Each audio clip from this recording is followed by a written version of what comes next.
Bol Bol is known as one of the best MyPlayer builds to ever create in 2K history. He's what we would literally call a 7'3" demigod build back in the OG NBA 2K days. For those of you who are familiar with that era, and for those of you new to the 2K franchise, today I'm showcasing my max height build in NBA 2K25 on next gen.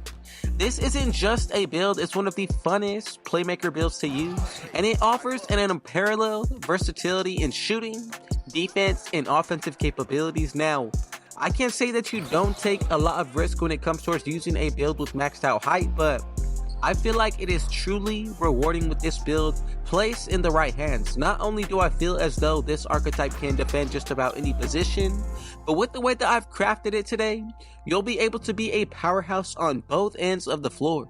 So before we move any further, I just gotta say thank the Lord above, King Jesus, for another day and another opportunity.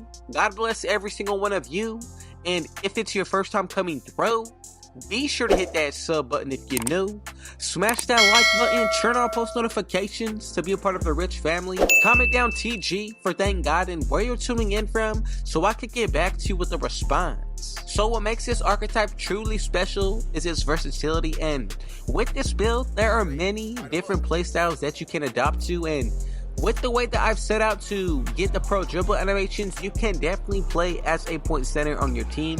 In addition, I can definitely say that this build moves very fluidly. As far as for the strength goes, I wanted to ensure that I was the strongest player on the court at all times, especially considering the minor disadvantage of having a maxed out height, which doesn't grant as much speed as strength attribute over speed on this exact build.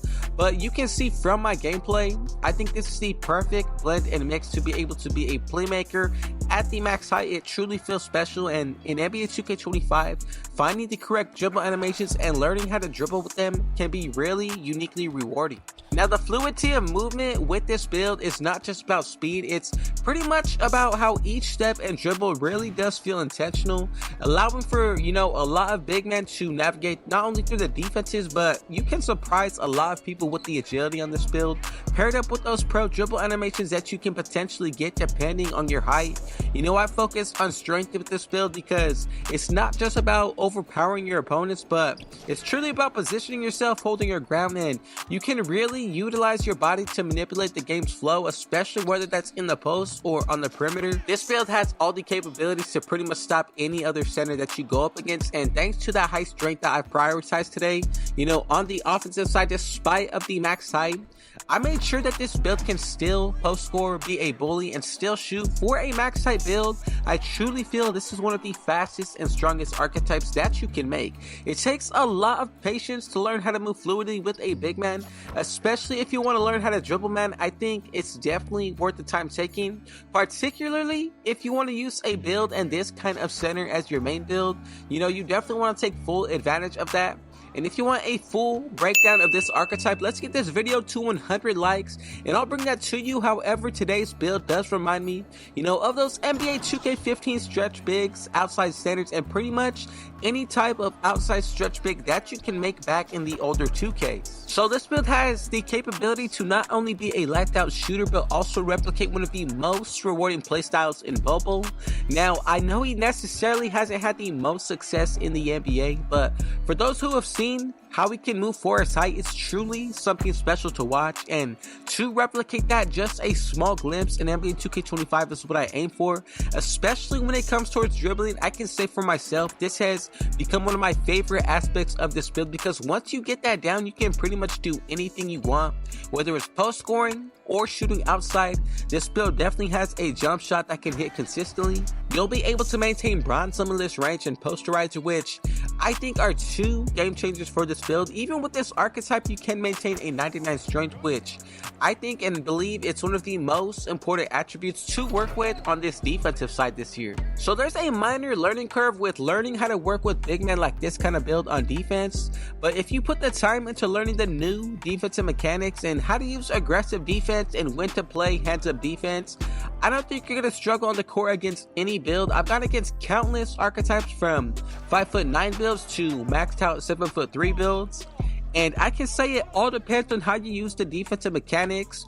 With the introduction of RNG shooting this year again, Offense feels overpowered, but it's only a matter of time before you can expect a tuner over from that offensive side. And in many games I've played, I feel like this always comes to life. I feel like this is something that is possibly affecting the community as a whole. However, I do believe 2K tries to maintain balance with RNG shooting, but I think there should be certain game modes where you can activate this setting and not in the entire game as well. So for this build, it definitely has become one of my favorite big man playmakers to use, because with the ability to move and use the side-to-side cheese, you know, I think this is really reminding me and giving me that nostalgia feeling of NBA 2K15. If you want a dribble tutorial on how to use this move, I'll put a little pop-up card right here with a link in the description, so be sure to click on that video. Playing on this type of center has become my favorite styles to use, because being able to dribble at the maxed out height is truly rewarding, and I love how it looks in NBA 2K25. It gives me that vibe we had 10 years ago playing NBA 2K15, and even with the new dribble moves introduced this year, I feel like it's giving me that feeling of playing previous 2Ks. So if you want to learn how to make this build, if we can get this video to 100 likes, I will bring you a full in-depth tutorial, a part 2 as well, so you can pretty much take this build at any height from 7 feet to 7 foot 3 inches.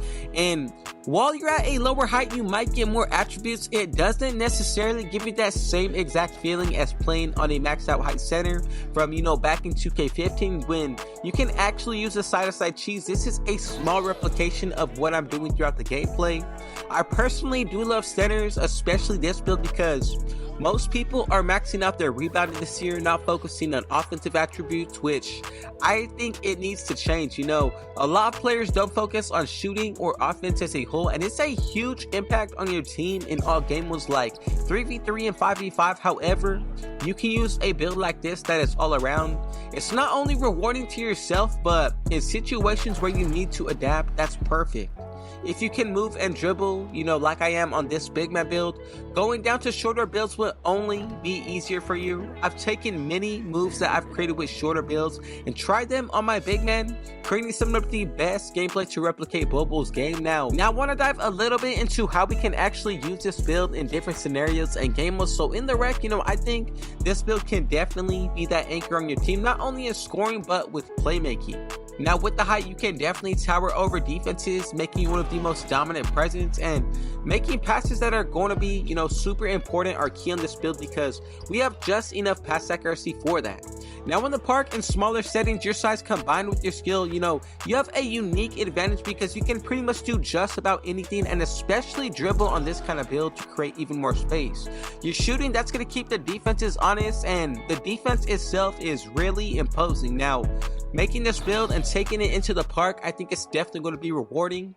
You know, I can definitely say playing on bigger centers this year has become one of my favorite things to do once you learn how to dribble, and I will be sure to put some of the best animations with a pop-up card right here. You know, how do you think the meta has changed over the years in NBA 2K25? Do you think it's getting better? Personally, I like the wave in which we're going. And for those of you who have been playing 2K for years, how does this build compare to the stretch bigs of years past? You know, do you miss the days where centers used to be the focal point of most team strategies? You know, those 2K19 stretch bigs back then, those were some of the best and main builds people were actually running back then, and I've seen a small trend of that today in NBA 2K25. You know, I challenge every single one of you to try to make a build like this, or a small version of a maxed out height center. You know, whether you're a post scorer or shooter, it's all up to you, but definitely want to try to make that stretch big feeling back from the previous days. You know, the dribble animations and the shooting mechanics with the defensive capabilities of this build are tailored to specifically make it feel like you're playing on one of the most unique builds in the game. Now, with this one, you're not only being a true playmaker, but you can be one of the best defenders on the court at all times, especially with being able to shoot from outside. That is very special this year. However, if you're interested in any playstyle, I'll be sure to dive a little bit more into that. But with this build, you know, there's so many different ways to approach the game. Whether you want to be a post scorer, a shooter, a playmaker with dribbling, or even just defend all around 1 through the 5, this archetype showcases exactly what's possible when you put a little creativity into your builds. You know, I can say this is one of my favorite moves to use best in the game, and that is why I truly believe this year 2K25 is one of the best 2Ks that we have played and ever actually got as a community, man. So I think it was truly a treat this year, and we are only getting started. A few months more until we start talking about NBA 2K26. How do y'all feel about that? I'm excited, but before we get out of here, man, I just want to say thank every single one of y'all for your support. God bless you as well, man. And you know, if it was your first time coming through, be sure to hit that sub button if you're new, smash that like button, turn on post notifications to be a part of the rich family, and last but definitely not least, with all that being said though, I got one last thing to say. Thank the Lord above, King Jesus, for another day and another opportunity, and Rich out.